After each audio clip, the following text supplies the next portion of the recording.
Welcome to the deep dive.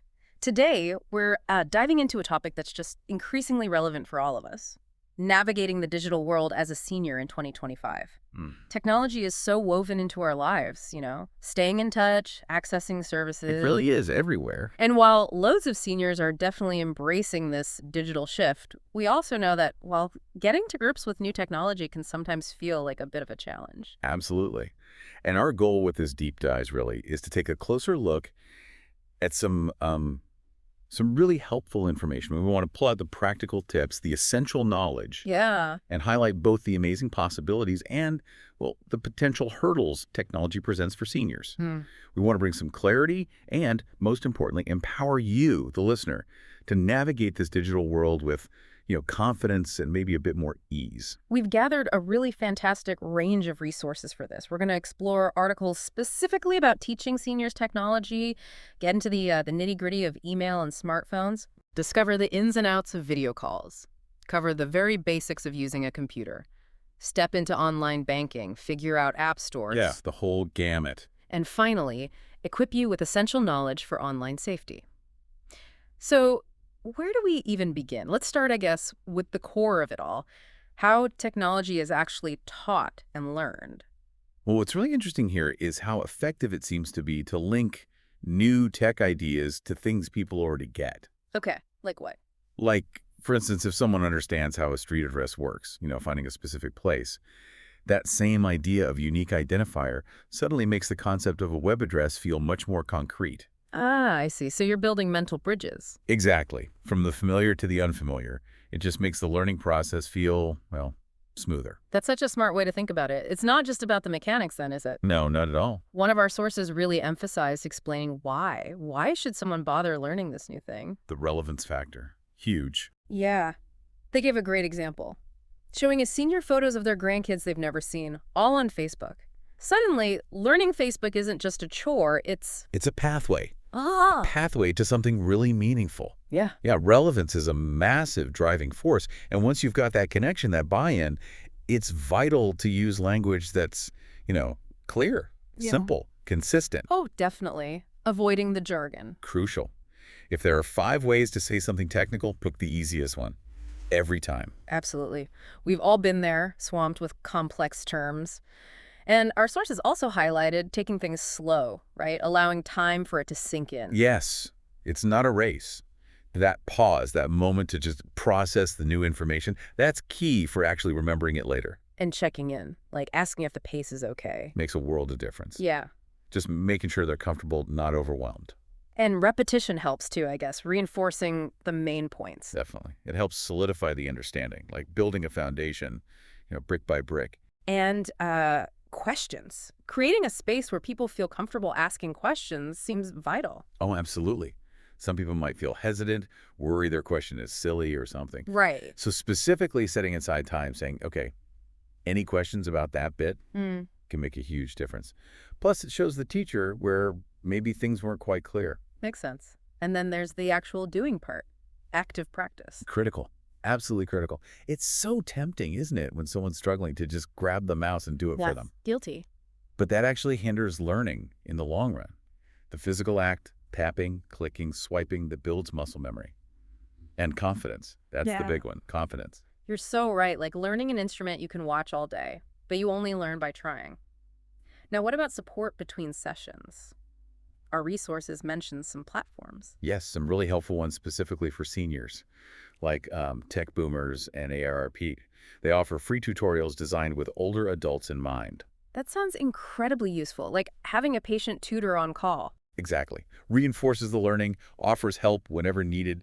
It's invaluable, really. Learning new stuff can be frustrating, though, especially tech. Oh, for sure. Our sources really stressed acknowledging that, validating those feelings of confusion, but also reinforcing, you can learn this. Absolutely. And maybe even sharing your own struggles. Like, oh, I found this tricky at first, too.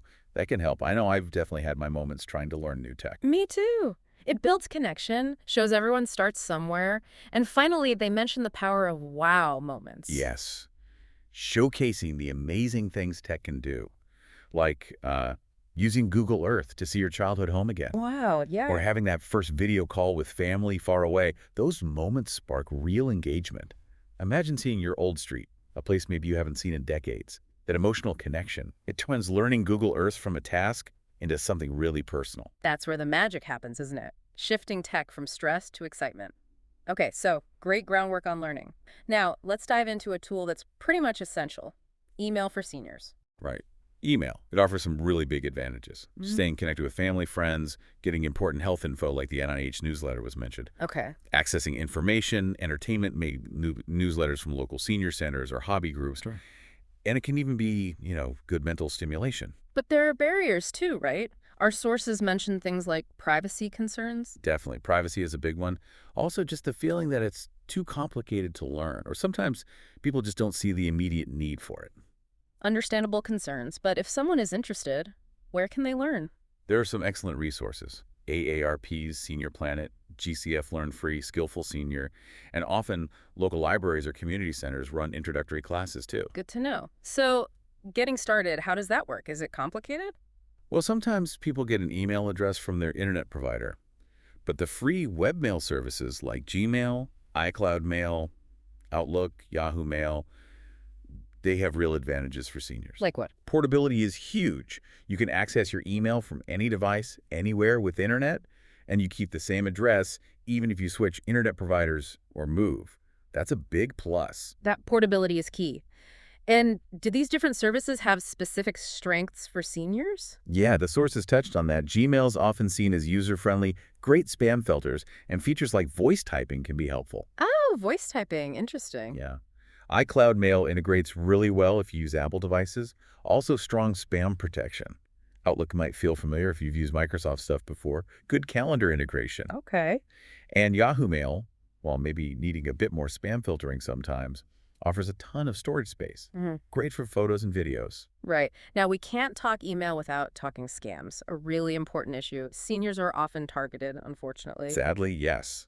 Phishing attempts are common emails pretending to be from your bank, maybe, or a delivery company, saying a membership's canceled or a package is stuck. Urgent stuff.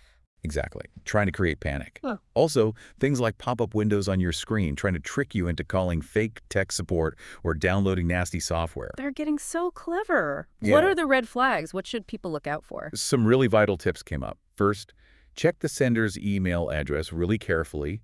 Does it look slightly off? Weird characters. Be wary of bad grammar or spelling mistakes. Does the email use urgent language or threats? Big red flag. Okay. And crucially, don't click links or open attachments in suspicious emails, ever. If you're unsure about an email claiming to be from, say, your bank, find the bank's official number separately and call them directly. Good advice. Don't use the number in the email. Never. And remember, no legitimate company will ask for sensitive info like your social security number or bank details over email. That's such important guidance. And resources like AARP's Fraud Watch Network can help if you suspect something, right? Absolutely. A great resource. Okay, moving on from email. Yeah. Let's talk smartphones, those powerful little computers in our pockets. Right. The transition from older, simpler phones can feel like a big leap. But it's worth knowing, many smartphone features are actually designed with seniors' needs in mind. Like what? What kind of features are helpful? Well, things like built-in medication reminders, quick access to doctor's numbers, medical alert capabilities, pre-programming important emergency numbers, Yeah. options for enhanced volume, hearing aid compatibility, low battery alerts that can notify a caregiver, Oh, that's smart. long-lasting batteries, GPS tracking for safety. Senior List was mentioned as a good online resource to learn more about these. And specific phones, any recommendations came up? Yeah, a few models were mentioned frequently. The Moto G Power, known for great battery life. Samsung Galaxy S22 or S23 Ultra, they have that S Pen stylus. Some find helpful, good reception too. Okay. And Apple iPhones, the 13, 14, 15 models, often praised for clear screens, good battery, great cameras. Choosing the right plan is important too, I guess, not just the phone. Definitely. There are basic plans just for emergency use and more comprehensive ones from providers like Cricket and Boost. Business Insider apparently has good reviews comparing plans. Good tip. And video calls on phones, like FaceTime. Incredibly valuable. That nonverbal communication, seeing someone's face, it's so important. Great for family members, especially long-distance caregivers, to just check in and see how someone's really doing. But there is that learning curve, as the sources noted, especially moving from a basic phone. Absolutely. Patience is key. Setting up key features before handing over the phone, like important contacts, emergency numbers that can really ease the transition, and just understanding that initial hesitation someone might feel. Yeah, validating that. Interestingly, they mentioned some unexpected benefits too. Yeah, like the fine motor skills needed for a touchscreen. That can actually be good dexterity exercise. Huh, never thought of that. And for people with hearing difficulties, texting can be fantastic, ensures clear communication. Plus, lots of retirement communities now offer smartphone classes. That's really encouraging. Okay, so from holding a phone to seeing loved ones miles away, let's talk more about video calls and meetings. Right. Platforms like Zoom, Google Meet, Skype, Microsoft Teams, they've become essential for connecting visually across distances. It really breaks down barriers. See family, friends, even attend virtual events from home. Zoom got a specific mention with a setup guide. Could you walk us through getting started? Sure. First step is setting up a Zoom account. You can do that on their website, zoom.us, or by downloading the app onto your computer, tablet, or phone. You can sign up for a free account with basic info. Okay. Once you're logged in, you'll see options like schedule a meeting, join one, or start one right away. Downloading the app usually gives you more features than using it just in a web browser. And joining a call someone else set up, how does that work? Usually you get an invitation with a web link and a meeting ID. Yeah. Clicking the link is often the easiest way. Or you can open the Zoom app or go to the website, click Join, and type in that meeting ID from the invite. You might need to give permission for Zoom to use your mic and camera, and then just enter your name so others know who you are. And if you want to start a call, you can schedule one for later, click Schedule in the app, set the date and time, invite people using their email addresses. Zoom creates a link you share. Or for an instant call, just click Host or New Meeting. Zoom starts a call immediately, and you can then invite others by sharing the meeting link. Zoom seems to have quite a few buttons and features during the call. Yeah, the key ones are usually pretty clear. Turning your video on or off, muting or unmuting your microphone, sharing your screen if you need to show something, chat box for typing messages, and those little reaction emojis for quick feedback. Got it. Any tips for making video calls a good experience? Yeah, some simple things help. Find a quiet spot if possible. Check your lighting so people can see you. Right, not sitting with a bright window behind you. Exactly. Yeah. Try to position the camera so it shows you from the waist up, kind of eye level. Test your audio and video before the meeting starts. Good plan. Avoids fiddling mid-call. And during the call, try to look towards the camera lens sometimes. It helps create that feeling of connection. Great tips. And AT&T Connected Learning was mentioned again for free courses on this stuff too. Yes, another good resource. Okay, let's shift focus now to the real foundation. Computer basics for older adults. Right. Learning the fundamentals. It really opens up a world of connection, hobbies, managing tasks online, and it's absolutely achievable. Can you break down the main hardware parts simply? CPU, RAM. Sounds complex. Think of it like this. The CPU, the central processing unit, that's the computer's brain, does the thinking. Okay. RAM, random access memory, is its short-term memory, holds what it's working on right now. Got it. And the hard drive, that's the long-term storage, keeps all your files, programs, everything. These parts take input, like from a keyboard or mouse, process it, store it, and show output on the monitor or printer. And there are different types of computers. Yep. Desktops powerful, stay in one place. Laptops portable, all in one. And then tablets and smartphones, handheld, great for media communication. And the language, the terminology. Yeah, a few key terms. Operating system, that's the main software managing everything like Windows or Mac OS. Software just means the apps or programs you use. Hardware is the physical stuff you can touch. And a network, like the internet, connects computers together. So someone gets a new computer. What are the very first steps? Unpacking and... Just carefully unpack.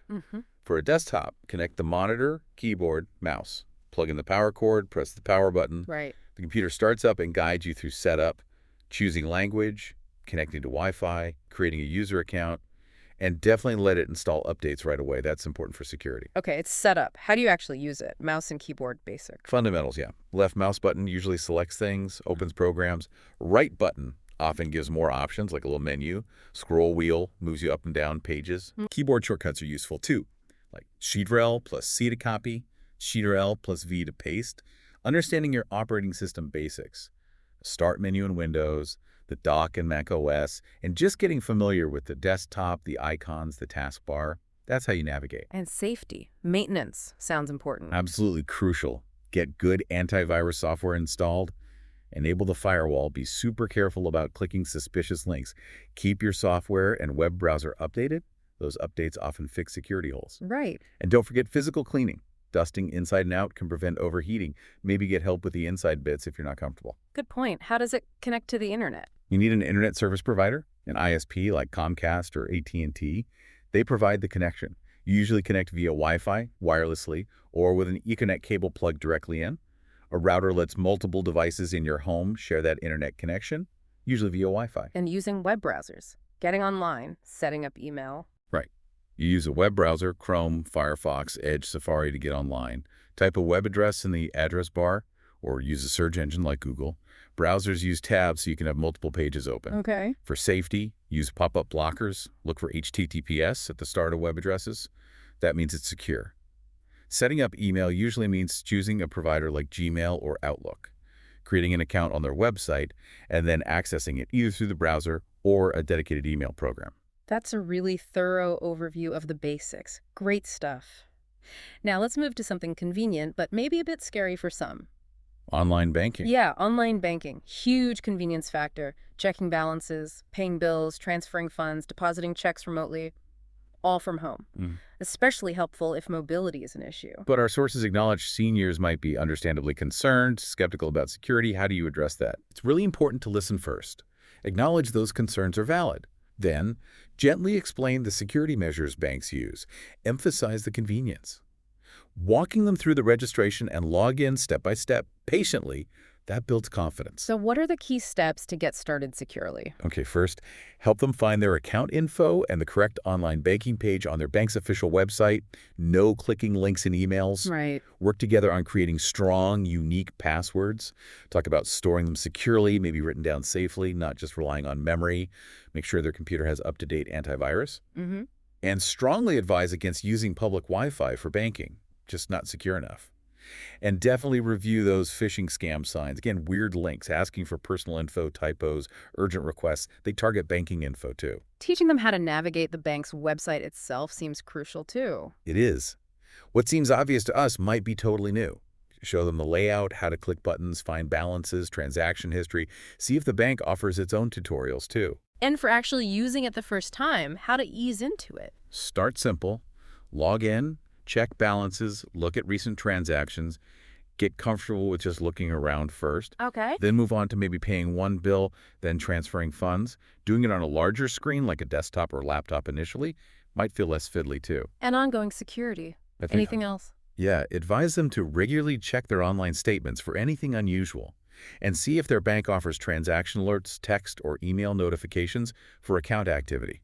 It's a great extra layer of security. Good idea. Okay, from managing money online to managing apps. Let's talk about navigating the App Store, maybe focusing on the iPad App Store as an example. Sure. The App Store on an iPad, it's the gateway to all sorts of useful apps. It usually has tabs at the bottom.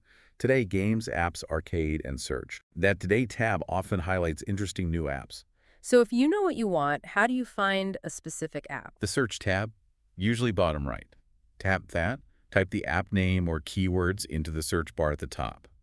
It often suggests things as you type, which helps if you're not sure of the exact name. And once you find an app, what info can you see before deciding to download it? You get a detailed page.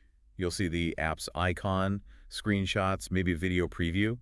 And importantly, user reviews and ratings. Ah, the reviews. Useful. Especially valuable for seniors, yeah. Reviews often give insights into how easy it is to use, accessibility features, that sort of thing. Real user experiences. And installing it, is it just one tap? Pretty much. For free apps, there's a Get button. If it costs money, the price is shown. Tap that. You'll likely need to confirm with your Apple ID password or Touch ID or Face ID. Right, for security. Exactly. Yeah. Then the app icon appears on your home screen and shows a little progress circle as it downloads. And once it's downloaded. Just tap the icon to open it. Many apps have a quick tutorial or setup guide the first time you open them. Worth paying attention to those to get the hang of it. And keeping apps updated. Important. Crucial. For functionality and security, there's usually an update section, often part of the Today tab. You can update apps one by one or all at once. You can also set the iPad to update them automatically in the background, which is convenient. So, the App Store. A gateway to useful stuff, if you know how to navigate it. Now, we've touched on security throughout, But let's really focus on online safety and scams targeting seniors specifically. Yeah, it's a tough reality. Older adults are often targeted. Sometimes it's a false perception of wealth. Sometimes it's trust. Sometimes social isolation makes people more vulnerable. The numbers are staggering in 2023. Folks over 60 lost about $3.4 billion to fraud in the U.S. alone. That's horrifying. And the scams are getting better, more convincing. Constantly evolving, unfortunately. Very sophisticated sometimes. What are the common types we should know about? Imposter scams are huge. Criminals pretending to be someone you trust, the utility company, the IRS, your bank. Right. Authority figures. Exactly. Or they impersonate family, the classic grandparent scam. Or even fake romantic interests met online, the sweetheart scam. They use authority, familiarity, emotion. One specific one mentioned was fake benefits checkup reps asking for gift cards. Red flag. Gift cards are always a red flag, seems like. What about tech support scams? Usually starts with an unsolicited call, email, or a scary pop-up on your screen saying there's a virus or problem. Yeah, seen those. They pretend to be Microsoft or Apple, offer to fix it. They want remote access to your computer. Big danger zone. They can install malware, steal info. Then they demand payment, often via gift cards or wire transfers. There's also a fake refund version. They overpay you a refund and want you to send money back. Tricky. And online shopping risks there too. Definitely buying. Mm-hmm. You might pay and never get the item, or it's misrepresented. Getting refunds can be hard. Selling. Watch out for bogus upgrade fees or overpayment scams where they send a fake check for too much and ask for the difference back. The fake check again. Yeah. Red flags for shopping scams. Deals too good to be true. High pressure to act fast. Vague info. Demands for payment via gift card or wire transfer. And those fake checks look real. Often very realistic. That's the danger. Yeah. Someone gives you a check maybe for a remote job, a prize, an online sale, then asks you to deposit it and wire back a portion for some reason. The bank might make the funds available initially. Oh, so it looks like the money's there. Right. But it can take weeks for the check to actually bounce. By then, the money you wired is long gone. Wow. So with all this, what's the best defense? Awareness. Education. Mm. Knowing these tactics is the best protection. Understand the common scams, learn the red flags, Yeah. and if you do get caught, don't be embarrassed. It happens to smart people. Talk to someone you trust immediately. Notify your bank or credit card company if money or info is involved, and report it to the Federal Trade Commission, the FTC. Reportfraud.ftc.gov. Okay. Reportfraud.ftc.gov. Good to know. Finally, let's talk social media. Great for connection, but needs caution too. Absolutely. Platforms like Facebook, Instagram, X, Twitter, YouTube, they offer huge benefits for seniors. Staying connected with family, finding communities, sharing memories, learning new things, keeping up with news. How does someone new get started? First, pick a platform that fits your interests. Facebook for family friends, Instagram for photos, X for quick updates, Pinterest for ideas. Okay. Then create an account, usually email or phone number, follow the prompts, set up your profile picture, maybe a few details, then start finding friends, family pages you like, and begin engaging, liking, commenting, sharing, posting your own stuff. And safety tips for social media. Crucial. Check those privacy settings, especially on Facebook, Instagram. Decide who sees what. Be super wary of deals or links from strangers. Scams exist there too. Use strong, unique passwords. Never share sensitive personal info, publicly address, phone number, financial details. Be careful, even with photos, do they show identifying features of your home? Think about what news you share. Check sources. And always log out on shared computers. So approach it with curiosity, but also caution. Sounds like good advice. Well, we have certainly covered a huge amount today, a real deep dive into seniors and the digital world in 2025. We have indeed. And I think the key takeaway is this. Technology offers so much connection, information, convenience, fun, but it's crucial to approach it with a learning mindset and, importantly, an awareness of the potential risks. We really encourage you, our listener, to explore the resources we mentioned. Don't hesitate to ask for help from friends, family, local centers. Keep learning, keep exploring that digital landscape. And it leaves us with a thought, doesn't it? As technology keeps racing ahead, how will the ways we connect and learn continue to adapt? What new opportunities and maybe new challenges will emerge for people of all ages? It's definitely something to think about.